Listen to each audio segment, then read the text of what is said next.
إن الحمد لله نحمده ونستعينه ونستغفره ونعوذ بالله من شرور أنفسنا ومن سيئات أعمالنا.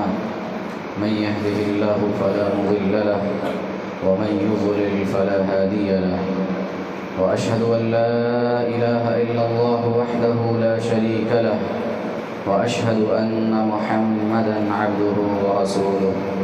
فأعوذ بالله السميع العليم من الشيطان الرجيم من همزه ونفخه ونفثه. بسم الله الرحمن الرحيم. يا أيها الذين آمنوا اتقوا الله حق تقاته ولا تموتن إلا وأنتم مسلمون. يا أيها الناس اتقوا ربكم الذي خلقكم من نفس واحدة وخلق منها زوجها وبث منهما رجالا كثيرا ونساء، واتقوا الله الذي تساءلون به والأرحام إن الله كان عليكم رقيبا. يا أيها الذين آمنوا اتقوا الله وقولوا قولا سديدا يصلح لكم أعمالكم ويغفر لكم ذنوبكم، ومن يطع الله ورسوله فقد فاز فوزا عظيما. أما بعد، فإن خير الحديث كتاب الله، وخير الهدي هدي محمد صلى الله عليه وسلم، وشر الأمور محدثاتها، وكل محدثة بدعة، وكل بدعة ضلالة، وكل ضلالة في النار. أعوذ بالله من الشيطان الرجيم. بسم الله الرحمن الرحيم. قاف والقرآن المجيد بل عجبوا أن جاءهم منذر منهم فقال الكافرون هذا شيء عجيب أئذا متنا وكنا ترابا ذلك رجع بعيد قد علمنا ما تنقص الأرض منهم وعندنا كتاب حفيظ بل كذبوا بالحق لما جاءهم فهم في أمر مريج أفلم ينظروا إلى السماء فوقهم كيف بنيناها وزيناها وما لها من فروج والأرض مددناها وألقينا فيها رواسي وأنبتنا فيها من كل زوج بهيج تبصرة وذكرى لكل عبد منيب ونزلنا من السماء ماء مباركا فأنبتنا به جنات وحب الحصيد والنخل باسقات لها طلع نضيد رزقا للعباد وأحيينا به بلدة ميتا كذلك الخروج كذبت قبلهم قوم نوح وأصحاب الرس وثمود وعاد وفرعون وإخوان لوط وأصحاب الأيكة وقوم تبع كل كذب الرسل فحق وعيد أفعينا بالخلق الأول بل هم في لبس من خلق جديد. وقال تبارك وتعالى في موضع آخر: يا أيها الذين آمنوا بالله ورسوله والكتاب الذي نزل على رسوله والكتاب الذي أنزل من قبل ومن يكفر بالله وملائكته وكتبه ورسله واليوم الآخر فقد ضل ضلالا بعيدا. معزز حاضرین جمعہ، تمام قسم کی تعریف اللہ وحدہ لا شریک کے لیے لائق و زیبا ہے، اور بے انتہا درود و سلام ہو اللہ کے آخری نبی جناب محمد رسول اللہ صلی اللہ علیہ وسلم پر۔ اللہم صلی وسلم وبارک علیہ۔ حضرات، خطبہ مسموعہ کے بعد سورۃ النساء کی ایک آیت کریمہ آپ کے سامنے پڑھی گئی۔ اللہ رب العالمین نے اہل ایمان سے خطاب کرتے ہوئے انہیں پھر سے ایمان لانے کا اس آیت میں حکم دیا ہے۔ اللہ نے کہا: یا ایھا الذین آمنوا باللہ ورسولہ، کہا کہ اے ایمان والو، اللہ اور اس کے رسول پر ایمان لاؤ۔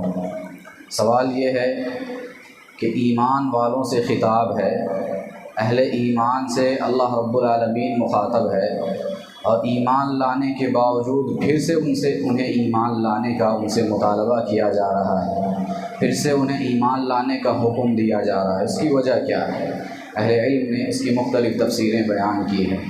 ایک بات تو یہ ہے کہ اللہ رب العالمین جب اہل ایمان سے خطاب کرتے ہوئے کہہ رہا ہے کہ پھر سے اللہ اس کے رسول پر ایمان لاؤ، تو ایمان کے تو بہت سارے دعوے دار ہیں، ایمان کا دعویٰ کرنے والے بہت سارے لوگ ہیں، لیکن کتنے ایسے لوگ ہیں جن کا ایمان خالص ہے؟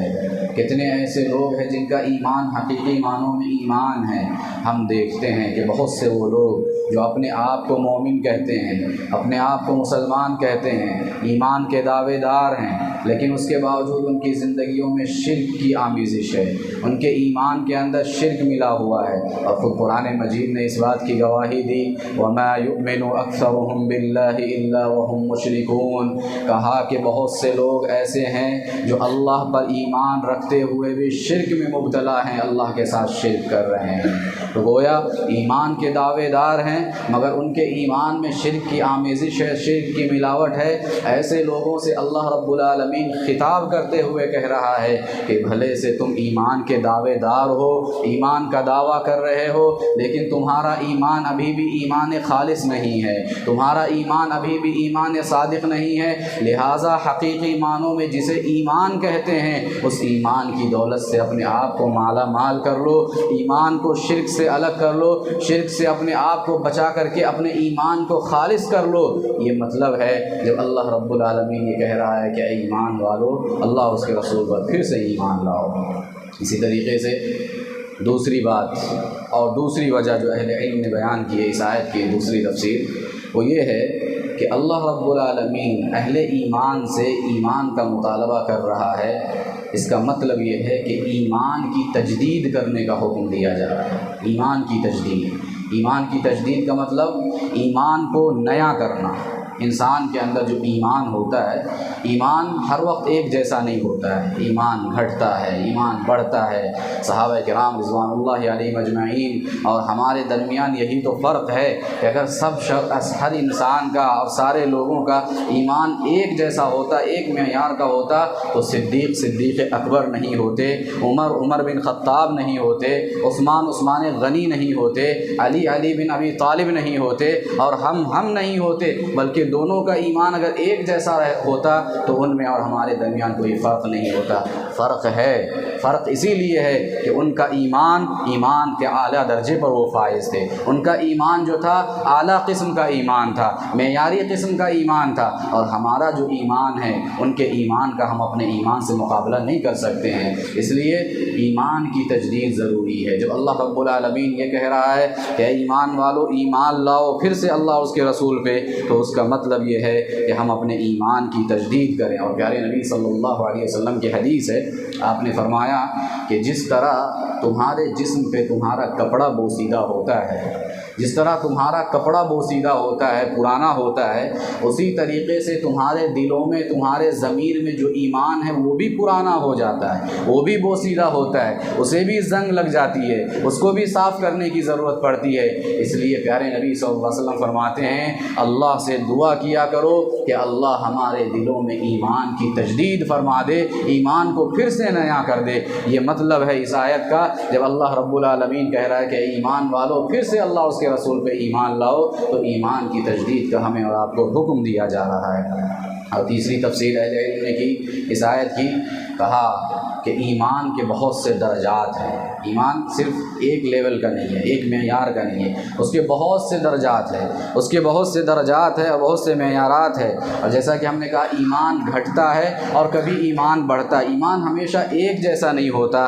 کہا کہ ایمان کا جو اعلیٰ درجہ ہے اس درجے پر اپنے آپ کو پہنچانے کی کوشش کرو۔ ایمان والے ہو صحیح، تمہارا ایمان ٹھیک ہے، صادق ہے، سچے ہو تم اپنے ایمان میں، اپنے دعوے میں، لیکن ایمان جو اعلیٰ معیار کا ہوتا ہے اس معیار پہ، اس درجے پہ اپنے آپ کو ایمان کے اعتبار سے پہنچانے کی کوشش کرو۔ ایمان گھٹتا اور بڑھتا ہے۔ پیارے نبی صلی اللہ علیہ وسلم کے صحابی حضرت حنظلہ رضی اللہ عنہ کا واقعہ آپ نے سنا ہوگا۔ ایک مرتبہ اپنے گھر سے نکلتے ہیں یہ کہتے ہوئے نافق حنظلہ، نافق حنظلہ، حنظلہ تو منافق ہو گیا، حنظلہ منافق ہو گیا، اپنے بارے میں کہہ رہے ہیں کہ میں منافق ہو گیا ہوں، اپنے گھر سے یہ کہتے ہوئے نکلتے ہیں نافق حنظلہ نافق حنظلہ۔ جب گھر سے باہر نکلتے ہیں اور یہ کہتے ہوئے نکلتے ہیں، راستے میں حضرت ابوبکر صدیق رضی اللہ عنہ سے ملاقات ہوتی ہے، وہ سنتے ہیں کہ یہ حنظلہ جو ہے اپنے بارے میں کہہ رہا ہے کہ حنظلہ منافق ہو گیا۔ پوچھتے ہیں کہ کیا بات ہے، کیا وجہ ہے، کیوں اپنے آپ کو منافق کہہ رہے ہو؟ حضرت حنظلہ کہتے ہیں کہ بات یہ ہے کہ جب میں پیارے نبی صلی اللہ علیہ وسلم کی مجلس میں ہوتا ہوں، میرے ایمان کا معیار ہی کچھ اور ہوتا ہے، میرے ایمان کا مقام ہی کچھ اور ہوتا ہے۔ یوں لگتا ہے جیسے جنت کی سیر کر رہا ہوں، آخرت کے منازل کو میں اپنی آنکھوں سے دیکھ رہا ہوں، ایمان کا کچھ اور ہی معیار ہوتا ہے۔ لیکن جب پیارے نبی صلی اللہ علیہ وسلم کی مجلس سے باہر نکلتا ہوں، دنیا میں مشغول ہوتا ہوں، کاروبار میں مشغول ہوتا ہوں، بیوی بچوں کے ساتھ مشغول اور مصروف ہوتا ہوں، تو ایسا لگتا ہے جیسے ایمان ختم ہو چکا ہے، وہ لذت ایمان کی باقی نہیں ہے۔ حضرت ابوبکر صدیق رضی اللہ عنہ جب یہ سنتے ہیں، حضرت حنظلہ کی زبانی کہتے ہیں کہ حنظلہ اگر بات ایسی ہی ہے، اگر یہی نفاق ہے تو پھر میں بھی منافق ہو گیا ہوں، چلو پیارے نبی صلی اللہ علیہ وسلم کے پاس چلتے ہیں۔ دونوں صحابی اللہ کے نبی صلی اللہ علیہ وسلم کے پاس پہنچتے ہیں، پیارے نبی آنے کا مقصد پوچھتے ہیں۔ حضرت حنظلہ پھر وہی بات بتاتے ہیں کہ آپ کی مجلس میں ہوتا ہوں، ایمان کا مقام ہی کچھ اور ہوتا ہے، ایمان کا معیار ہی کچھ اور ہوتا ہے، ایمان کی لذت ہی کچھ اور ہوتی ہے، لیکن آپ کی مجلس سے جیسے ہی نکل کے باہر جاتا ہوں، دنیا میں مشغول ہوتا ہوں، ایسے لگتا ہے کہ ایمان میرے دل سے رخصت ہو چکا ہے، ایمان ختم ہو چکا ہے۔ پیارے نبی صلی اللہ علیہ وسلم اپنے صحابی کی اس بات کو سنتے ہیں، انہیں دلاسا دیتے ہیں، تسلی دیتے ہوئے کہتے ہیں کہ حنظلہ اسے نفاق نہیں کہا جاتا، اسے نفاق نہیں کہا جاتا، یہ منافقت نہیں ہے، بلکہ یہ ایمان کا گھٹنا اور بڑھنا ہے۔ الایمان یزید و ینقص، ایمان گھٹتا ہے بڑھتا ہے، ہر وقت انسان کا ایمان ایک جیسا نہیں ہوتا، کبھی اس میں بڑھوتری ہوتی ہے، اضافہ ہوتا ہے، اور کسی وقت انسان کا ایمان گھٹ جاتا ہے، کم ہو جاتا ہے۔ پیارے نبی صلی اللہ علیہ وسلم فرماتے ہیں اپنے صحابی کو نصیحت کرتے ہوئے کہ حنظلہ دیکھو، میری مجلس میں جب رہتے ہو اور اس وقت تمہارے ایمان کی جو کیفیت ہوتی ہے، اگر ایمان کی یہی کیفیت ہر وقت تمہارے دل میں ہو، ایمان کی یہی کیفیت 24 گھنٹے تمہارے دل میں ہو، لصافحتکم الملائکہ، کہتے ہیں کہ راہ چلتے ہوئے فرشتے تم سے مصافحہ کرنے لگیں گے۔ سبحان اللہ۔ ایمان کی اگر وہ لذت جو پیارے نبی صلی اللہ علیہ وسلم کی مجلس اور محفل میں ہوتی ہے، اگر وہی معیار، وہی لذت، ایمان کی وہی دولت ہر وقت انسان کے دل میں ہو، پیارے نبی فرماتے ہیں کہ راہ چلتا ہوا فرشتہ بھی تم سے مصافحہ کرنے لگے گا۔ وَلَكِنْ سَاعَةً وَسَاعَةً يَا حنظلہ، لیکن حنظلہ گھڑی اور گھڑی کی بات ہوتی ہے، کبھی انسان کا ایمان اعلیٰ درجے کا ہوتا ہے، کبھی انسان کا ایمان گھٹ جاتا ہے، کم ہو جاتا ہے۔ پیارے نبی صلی اللہ علیہ وسلم اپنے صحابی کو یہ نصیحت کرتے ہیں کہ اس سب کا خلاصہ یہ ہے کہ جب مومن کے دل میں کبھی اس طرح کا احساس پیدا ہو کہ میرا ایمان گھٹ رہا ہے، یوں لگ رہا ہے جیسے میں منافق ہو گیا ہوں، ایسا لگ رہا ہے جیسے میں ایمان کے اعتبار سے کم ہو گیا ہوں، اس کے اندر فوراً احساس پیدا ہو، یہ سب سے بڑی بات ہے۔ اس کے اندر پہلے احساس پیدا ہونا چاہیے اور پھر اس کے بعد اس کے تدارک کی انسان کو کوشش کرنی چاہیے۔ تو ایمان کے بہت سے درجات ہوتے ہیں، ہر درجہ الگ الگ ہوتا ہے، ہر انسان کو اور ہر بندے مومن کو یہ کوشش کرنی چاہیے کہ میں ایمان کے اعلیٰ معیار پر پہنچنے کی کوشش کروں۔ یہ مطلب ہے اس آیت کا جب اللہ رب العالمین نے کہہ رہا ہے کہ ایمان والو ایمان لاؤ پھر سے اللہ اور اس کے رسول پر۔ اور اسی طریقے سے چوتھی تفسیر اہل علم نے یہ کی ہے کہ اگر اللہ رب العالمین یہ کہہ رہا ہے یا ایھا الذین آمنوا آمنوا باللہ ورسولہ، کہ ایمان والو پھر سے اللہ اس کے رسول پہ ایمان لاؤ، تو اس کا مطلب یہ ہے اللہ رب العالمین اہل ایمان سے خطاب کرتے ہوئے کہہ رہا ہے کہ تم اپنے ایمان کی حفاظت کرو، اپنے ایمان کی حفاظت کرو، اپنے ایمان کو خراب نہ کرو، اپنے ایمان کو معصیتوں میں مبتلا ہو کر کے خراب کرنے کی کوشش نہ کرو۔ کیوں؟ اس لیے کہ انسان جب گناہ میں مبتلا ہوتا ہے، انسان جب گناہ میں مبتلا ہوتا ہے تو انسان مومن نہیں ہوتا۔ اس وقت مومن نہیں ہونے کا مطلب یہ نہیں کہ وہ کافر ہو جاتا ہے، ایمان جب دل میں ہو گناہ بھی کرے تو انسان مومن ہی ہوتا ہے، کافر نہیں ہوتا ہے۔ مطلب یہ ہے کہ انسان کا ایمان جو ہے وہ گھٹ جاتا ہے، ختم ہو جاتا ہے وقتی طور پہ۔ پیارے نبی صلی اللہ علیہ وسلم کی حدیث ہے، آپ نے فرمایا لا یزنی الزانی حین یزنی وهو مؤمن ولا یسرق السارق حین یسرق وهو مؤمن۔ پیارے پیارے نبی فرماتے ہیں کہ جب زانی زنا کرتا ہے تو وہ اس وقت مومن نہیں ہوتا، جب چور چوری کرتا ہے تو چوری کرتے وقت وہ مومن نہیں ہوتا، جب ڈکیت ڈکیتی کرتا ہے ڈکیتی کرتے وقت وہ مومن نہیں ہوتا۔ اس طریقے سے پیارے نبی صلی اللہ علیہ وسلم نے بتایا کہ جب انسان معصیتوں کا ارتکاب کرتا ہے، گناہوں کا ارتکاب کرتا ہے، تو گناہوں کا ارتکاب انسان کے ایمان کو وقتی طور پہ ختم کر دیتا ہے۔ اس لیے پیارے نبی صلی اللہ علیہ وسلم فرماتے ہیں، گویا آپ کے کہنے کا مطلب یہ ہے کہ اپنے ایمان کی حفاظت کرو، اپنے ایمان کو معصیتوں سے اور گناہوں سے اپنے آپ کو بچانے کی کوشش کرو۔ اگر تم ایسا کرو گے تو حقیقی معنوں میں مومن سمجھے جاؤ گے۔ کبھی انسان جو گناہ کرتا ہے اس سے یا تو انسان کا ایمان چھن جاتا ہے وقتی طور پہ، یا انسان کا کمال ایمان چھن جاتا ہے۔ ایمان کے بہت سے درجے ہیں، جیسے کہ ہم نے کہا ایمان اعلیٰ درجے کا ہوتا ہے اور ادنا درجے کا بھی ہوتا ہے، بہت سے درجات ہیں۔ تو ایمان کا جو کمال ہے یعنی اعلیٰ درجہ جو ہوتا ہے، جب انسان گناہ کرتا ہے تو انسان سے وہ کمال ایمان چھن جاتا ہے۔ لہٰذا آیت میں یہ حکم دیا گیا کہ اپنے آپ کو ایمان لاؤ، یعنی اپنے ایمان کی حفاظت کرو۔ اگر ایمان کی حفاظت کرنا ہے تو اپنے آپ کو معصیتوں سے اور گناہوں سے بچانا ہوگا۔ حضرات، اس وقت اس موضوع پہ گفتگو کرنے کا مقصد کیا ہے؟ گفتگو کرنے کا مقصد ہم سب جانتے ہیں کہ ہم بس 2 سے 3 دن کے فاصلے پر رمضان المبارک کے قریب ہیں، اور ہماری، آپ کی، ہم سب کی یہ دعا ہونی چاہیے اللہ رب العالمین ہم سب کو ماہ رمضان المبارک کا جو خصوصی اس کی برکتیں ہیں، اس کی ساعتیں ہیں، ان ساعتوں سے، ان برکتوں سے ہم سب کو مالا مال فرمائے۔ اللہ رب العالمین ہم سب کو یہ مبارک ماہ نصیب فرمائے تاکہ ہم خوب جی بھر کر کے عبادت کرنے کی کوشش کریں۔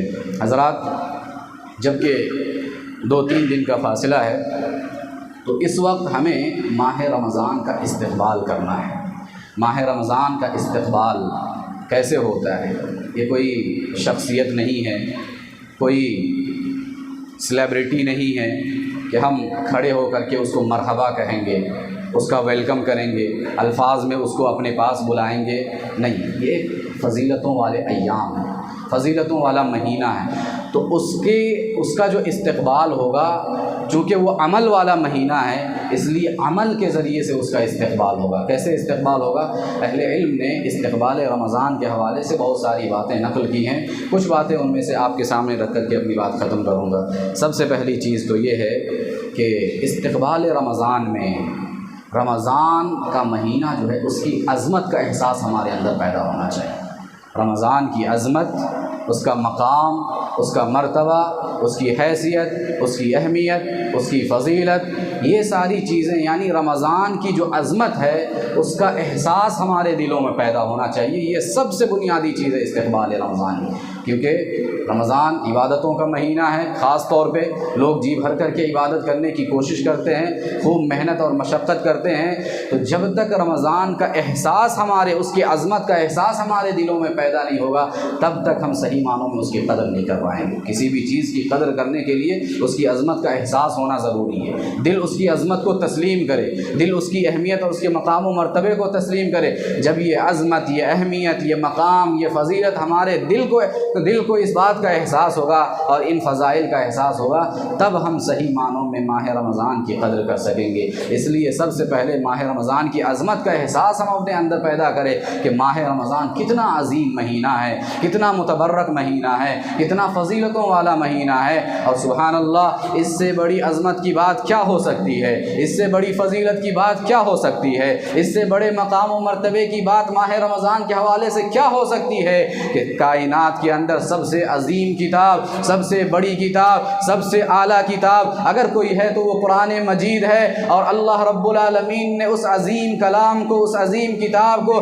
اگر کسی مہینے میں نازل کیا ہے تو وہ ماہ رمضان ہے۔ اس سے بڑی بات کیا ہو سکتی ہے؟ اور ماہ رمضان کی عظمت اس سے زیادہ اس حوالے سے کیا ہو سکتی ہے؟ رمضان المبارک کا مہینہ وہ مہینہ ہے جس میں رب العالمین نے اپنا کلام پاک نازل فرمایا ہے۔ یہ اس مہینے کی عظمت کا حوالہ ہے۔ اسی طریقے سے ہم اور آپ سنتے ہیں، پڑھتے ہیں، ہر سال خطبات میں دروس میں یہ بات سنتے ہیں، پیارے نبی صلی اللہ علیہ وسلم کی حدیثیں ہم سنتے ہیں کہ جب بھی رمضان کا مہینہ آتا ہے، جب بھی رمضان کا مہینہ آتا ہے، خلاف معمول کسی مہینے میں وہ اہتمام نہیں ہوتا جو اہتمام کے ماہ رمضان کے آنے پہ اللہ کی جانب سے ایک انسان کے لیے، ایک بندے مومن کے لیے کیا جاتا ہے۔ جب بھی رمضان کا مہینہ آتا ہے، جنت کے دروازے کھول دیے جاتے ہیں، جہنم کے دروازے بند کر دیے جاتے ہیں۔ جب بھی رمضان کا مہینہ آتا ہے، اللہ کی جانب سے ندا لگانے والا، آواز لگانے والے یہ آواز لگاتا ہے، یا باغی الخیر اقبل و یا باغی الشر اقصر، کہ اے بھلائی کے طلبگارو، اے نیکی کی خواہش رکھنے والو، اے اچھائی کے کام میں آگے بڑھنے والو، آگے بڑھو، آگے بڑھو، آگے بڑھو۔ نیکیوں کا موسم بہار آ چکا ہے، فضیلتوں والے ایام آ چکے ہیں، مہینوں کا سردار ماہ رمضان آ چکا ہے۔ یا باغی الخیر اقبل، اے بھلائی کے متلاشی انسان، آگے بڑھ، آگے بڑھ، آگے بڑھ۔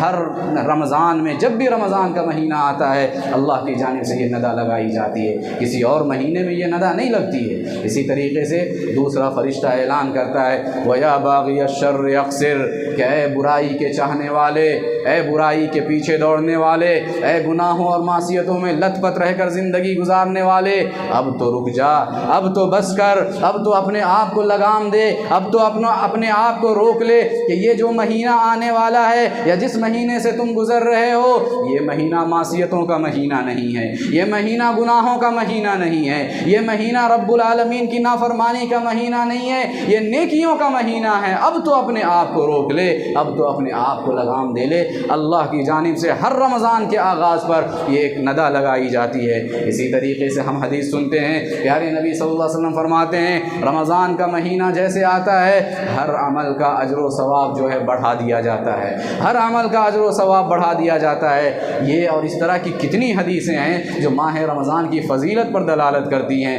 ماہ رمضان کی عظمت کو ہمارے سامنے اجاگر کرتی ہیں۔ یہ احساس، یہ عظمت، یہ فضیلت اور یہ جو مقام و مرتبہ ہے ہمارے دل میں پیدا ہونا چاہیے، اور جب تک یہ مقام و مرتبہ اور یہ احساس اور عظمت نہیں پیدا ہوگی تب تک ہم حقیقی معنوں میں ماہ رمضان کی قدر نہیں کر پائیں گے۔ لہٰذا استقبال رمضان میں سب سے پہلی اور بنیادی بات یہ ہے کہ ہم اپنے دل میں رمضان کی عظمت کا احساس پیدا کریں۔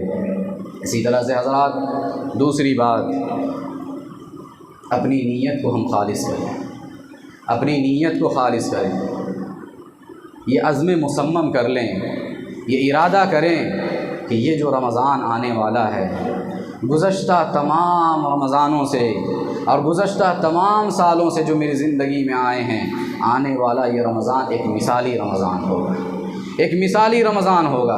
اس میں میں جی بھر کر کے جان توڑ محنت کروں گا، کوشش کروں گا، اور اللہ رب العالمین کی رضا کو حاصل کرنے کے لیے ہر ممکن سعی اپنی جانب سے کروں گا۔ انسان یہ نیت کر لے، ارادہ کر لے کہ یہ نیکیوں کا موسم بہار ہے، یہاں پہ غفلت صحیح نہیں ہے، یہاں پہ غفلت صحیح نہیں ہے۔ انسان پختہ ارادہ کر لے، اور آپ کو معلوم ہونا چاہیے انسان جب ارادہ کرتا ہے یعنی نیت، پیارے نبی صلی اللہ علیہ وسلم کی مشہور و معروف حدیث ہے، انما الاعمال بالنیات وانما لکل امرئ ما نوی، کہ انسان کے اعمال کا دار و مدار اس کی نیت پر ہے، اور انسان کے لیے وہی ہے جس کی وہ نیت کرتا ہے۔ آپ اگر اچھے عمل کی نیت کریں گے، آپ کے لیے اللہ رب العالمین پہلے سے اجر متعین کر دے گا، اور اگر نیت اچھی نہ ہو تو پھر مشہور ہے ہمارے درمیان کہ جیسے نیت ویسی برکت، اگر نیت اچھی تو ٹھیک، اور اگر نیت اچھی نہیں ہے، خالص نہیں ہے، تو پھر اس حساب سے اللہ رب العالمین برکت بھی نہیں دے گا اور عمل کی وہ توفیق بھی نہیں ملے گی۔ اس لیے سب سے پہلے اپنی نیت کو خالص کرنے کی اور نیت کو پختہ کرنے کی کوشش کریں۔ دیکھیں منافقین کے بارے میں قرآن مجید نے کہا، وَلَوْ أَرَادُوا الْخُرُوجَ لَأَعَدُّوا لَهُ عُدَّةً، کہ یہ منافقین جہاد کے حوالے سے اللہ نے کہا اگر جہاد میں نکلنے کا ارادہ ان کے دل میں ہوتا تو اس کے لیے وہ تیاری پہلے سے کر رکھتے۔ تیاری نہیں ہے، اس کا مطلب یہ ہے کہ پہلے سے وہ جہاد پہ نہیں جانا چاہ رہے تھے۔ یہاں کیا مطلب نکلتا ہے؟ مطلب یہ ہے کہ اگر آپ ماہ رمضان میں عبادت کرنا چاہتے ہیں تو اس کے لیے پہلے اپنے آپ کو تیار کرنا پڑے گا، ارادہ پہلے سے کرنا پڑے گا، نیت پہلے سے خالص کرنی پڑے گی۔ اور سبحان اللہ، بندہ جب عمل کی نیت کرتا ہے، بندہ جب عمل کی نیت کرتا ہے، عملی میدان میں آگے بڑھنے کا ارادہ کر لیتا ہے، اللہ رب العالمین کے نزدیک بندے کے جذبہ عمل کی کس قدر قدر و قیمت ہے ہے۔ سبحان اللہ۔ پیارے نبی صلی اللہ علیہ وسلم فرماتے ہیں ان اللہ کتب الحسنات والسیئات ثم بین ذلک، کہ اللہ رب العالمین نے حسنات اور سیئات، نیکی اور برائی دونوں کو مقدر کر دیا ہے، دونوں کو لکھ دیا ہے۔ ثم بین ذلک، پھر ہر ایک کی تفصیل بھی اللہ رب العالمین نے لکھ دی ہے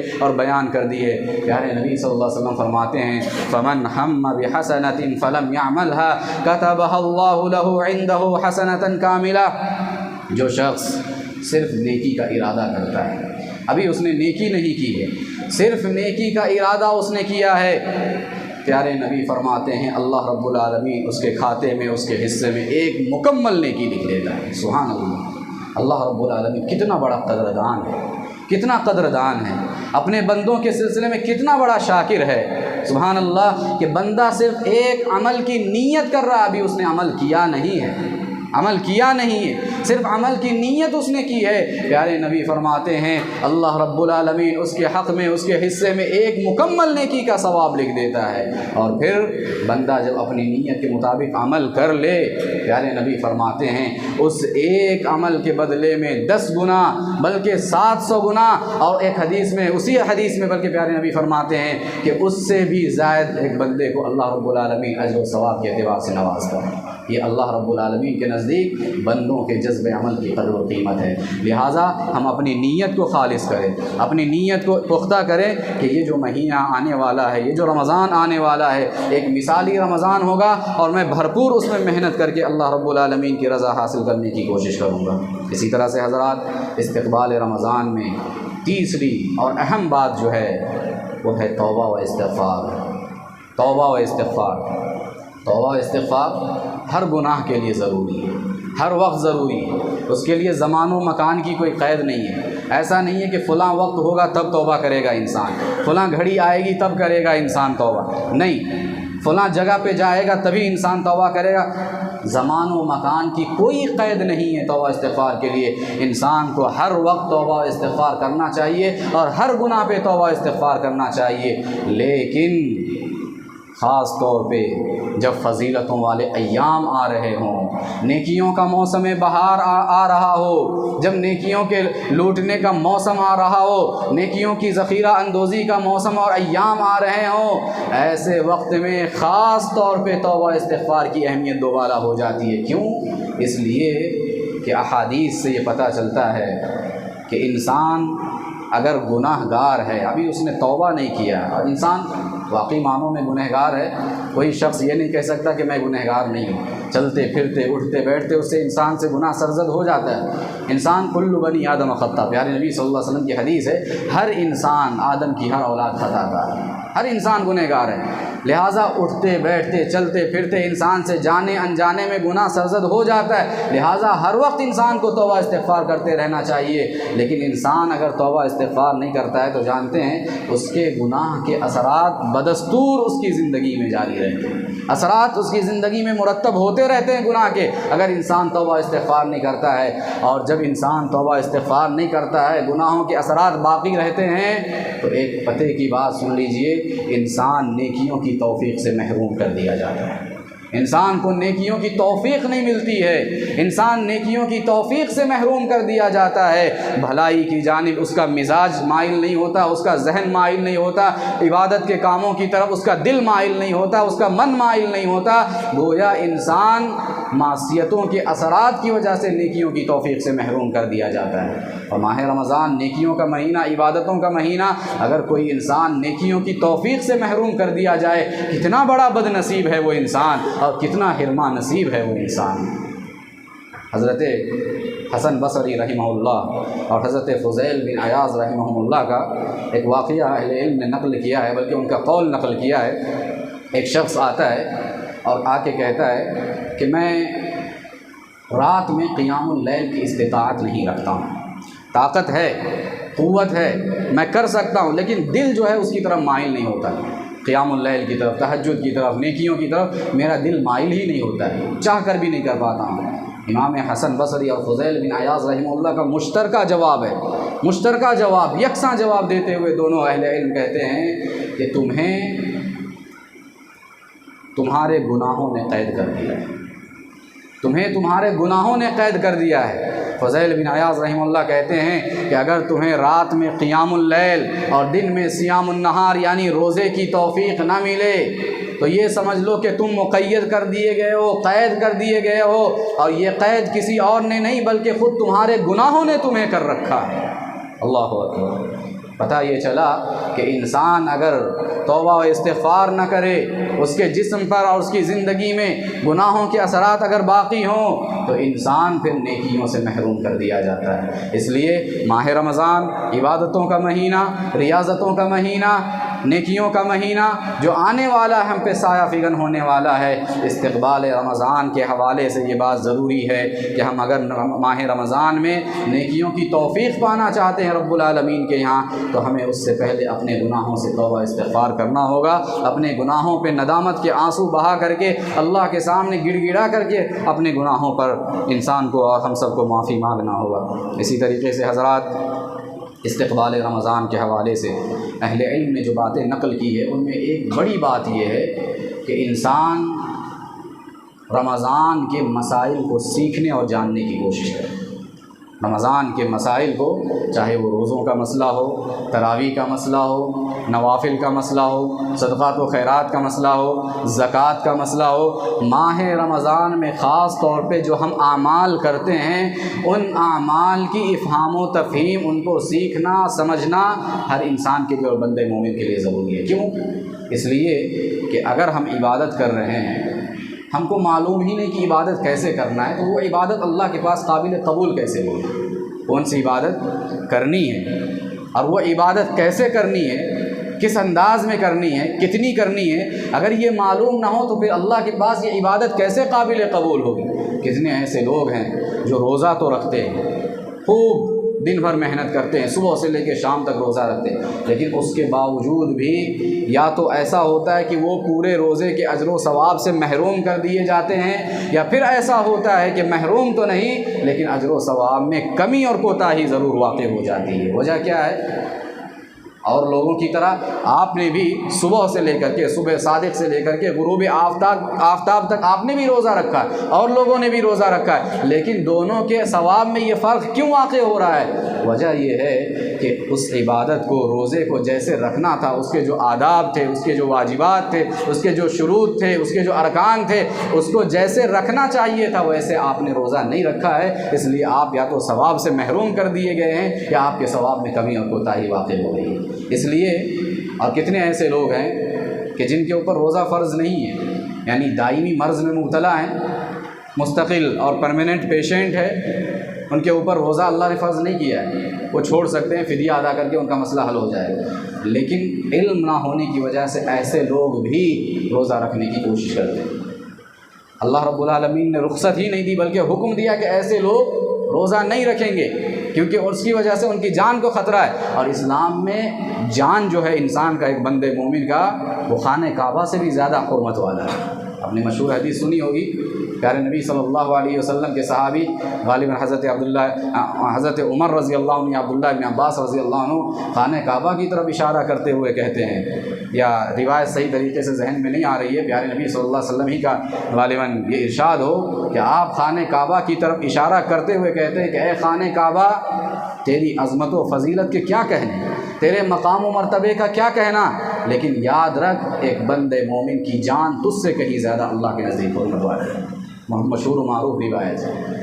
تو اللہ رب العالمین نے بہت سے ایسے لوگ ہیں جنہیں رخصت دی ہے اور حکم دیا ہے کہ ایسے لوگ روزہ نہیں رکھیں گے کیونکہ جان زیادہ اہمیت والی ہے، لیکن ایسے لوگ علم نہ ہونے کی وجہ سے روزہ رکھتے ہیں، نتیجے میں ثواب کے بجائے الٹا گناہ کے مستحق بنتے ہیں۔ تو ماہ رمضان کے آنے سے پہلے استقبال رمضان کے حوالے سے یہ بات ضروری ہے کہ ماہ رمضان کے مسائل کو اور اس کے احکام کو ہم جاننے کی کوشش کریں۔ اسی طریقے سے ماہ رمضان کے استقبال میں اہل علم نے یہ بات بھی لکھی ہے کہ نیکیوں کے میدان میں آگے بڑھنے کی ہم کوشش کریں، ابھی سے کوشش کریں، عمل صالح کے میدان میں آگے بڑھنے کی ابھی سے ہم کوشش کریں۔ عمل صالح ہماری زندگی کا مقصد ہے، مقصد حیات ہے۔ اللہ رب العالمین نے سورۃ الملک میں کہا الذی خلق الموت والحیات لیبلوکم ایکم احسن عملا۔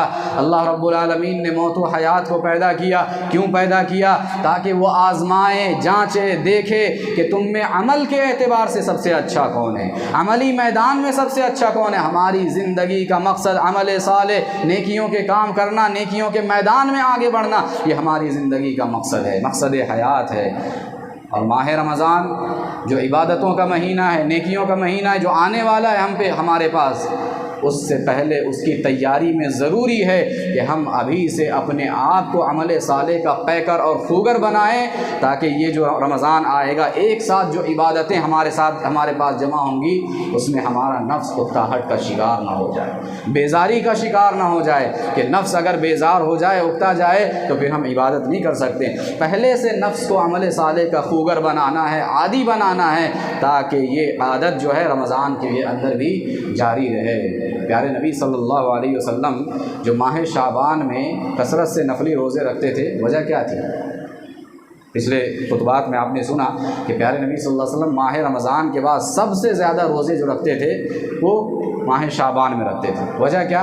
حضرت عائشہ رضی اللہ عنہ کی روایت آپ نے سنی، حضرت عائشہ فرماتی ہیں کہ آپ صلی اللہ علیہ وسلم کبھی ایسا ہوتا کہ پورا ماہ شعبان روزے میں گزار دیتے تھے، اور کبھی ایسا ہوتا کہ ماہ شعبان کا اکثر حصہ آپ روزے میں گزارتے، بس کچھ دن آپ چھوڑ دیا کرتے تھے۔ وجہ یہ تھی کہ رمضان کے فرض روزوں سے پہلے یہ نفل روزے رکھ کر کے رمضان کی اپنے آپ کو عادت ڈالنا ہے، اپنے نفس کو اس کے لیے تیار کرنا ہے اور عادی بنانا ہے۔ اس لیے پہلے ہم عمل صالح سے اپنے آپ کو لیس کر لے، ابھی سے نفس کو خوگر بنائیں، عادی بنائیں۔ اور اسی طریقے سے حضرات آخری بات یہ ہے استقبال رمضان کے حوالے سے کہ اس سب کے ساتھ ہم اللہ رب العالمین سے یہ دعا کریں کہ اللہ ہمیں ماہ رمضان کا مہینہ نصیب کرے۔